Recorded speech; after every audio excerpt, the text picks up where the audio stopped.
Hey guys, I've got a little secret. I'm not going to tell you what it is until the end of the video, but don't try and skip because you'll miss absolutely every single part of value in this video.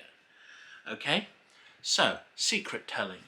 This is a really useful skill, and it's something that you shouldn't do too often.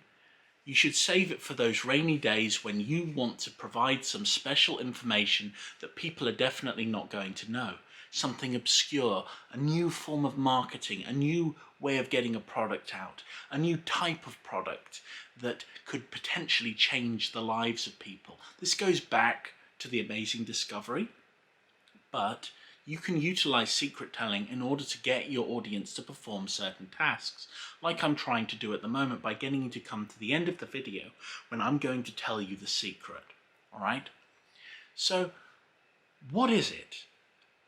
You're probably wondering that right now. There's a little thing nagging at you, telling you, I've got to watch to the end of the video. Oh, I hate this guy. He's gonna shortchange me. But I'm not. I actually have something for you at the end of the video, something that's going to blow your mind.